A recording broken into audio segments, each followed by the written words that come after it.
Imagine this scenario. You wake up on a grueling 8 a.m. morning, you got bills to pay and work to do as usual. Then, on your way to work, you get a call from a friend saying, some guy slapped her in the face with a flour-based tortilla. You are understandably upset by this information. Do you? A. Tell her everything is going to be okay because you are going to go through the correct procedures to get justice. Or B. Take it upon yourself to kill him and his entire bloodline for generations to come. If you picked A, you're wrong, because Citizen Vigilante would have said B. I have never watched something so racist, so heinous, so deprived, and somehow I'm not surprised that Elon Musk made it free to download on X. Citizen Vigilante, hands down, takes the cake for the worst film I've ever watched. Uwe Boll's monstrosity of a film sits rather comfortably between hot ass and cats.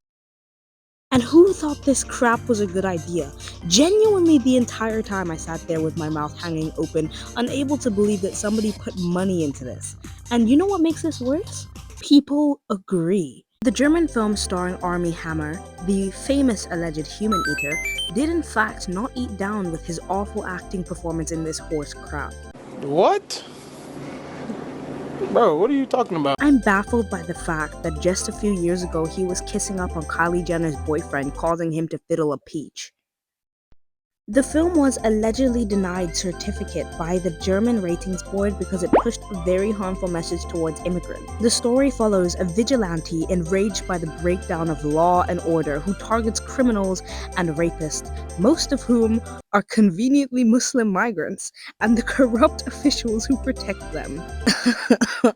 So, not once did the vigilante consider the victim's feelings throughout the entire film. He kept going on about how he hates rapists and how wrong it was for the group of conveniently colored folk to do that to the victim. The whole time, he was treated as a good Samaritan for going on what was essentially a killing spree.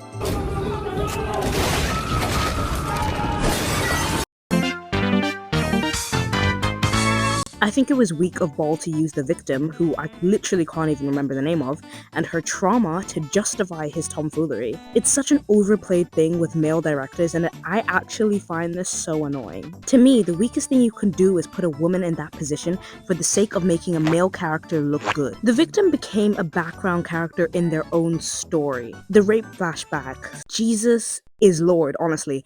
It was repeatedly shoved in our face, and we knew it wasn't there to show the act of raping being bad, but rather to show who was doing it to be bad.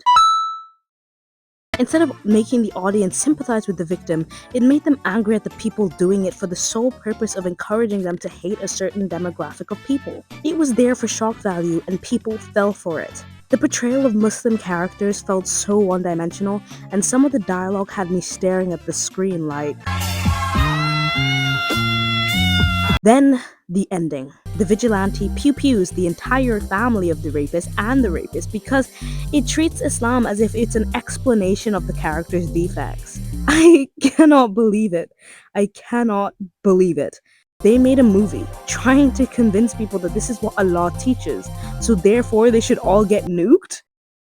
I genuinely was so flabbergasted. I can't believe there's genuine donuts out there who are eating this up. Nothing about the end felt satisfying. Nothing about the end felt like justice to the victim. It was just violence for the sake of violence. And to top it off, the news report at the very end of the film framed him like he was this incredible figure, there to help the people, when I swear he let the white judge live. By that point, I was just annoyed. When the credits rolled, there were dedications, and I was sitting there thinking, I cannot believe real human beings wrote this, then pre-produced it, produced it, edited it, watched the final cut, and still uploaded it. This isn't just a film I dislike, it's poorly acted, poorly edited, poorly shot, full of clunky dialogue, and the message completely lost on me. I genuinely cannot believe I watched this whole thing from start to finish, and even then I struggled immensely. So to close off, I have a great deal of respect for Muslims. I live in a country where I'm surrounded by people from many different backgrounds, and I have friends who are Muslim. I can confidently say they are not conditioned to be awful caricatures this film tries to paint them as. It's genuinely upsetting to see how divided the world has become. Films like this don't encourage understanding, they reinforce fear and stereotypes. If you ask me, promoting prejudice isn't any better than the intolerance the film claims to be condemning. So, don't put your money in this man's pocket. Watch my reviews instead.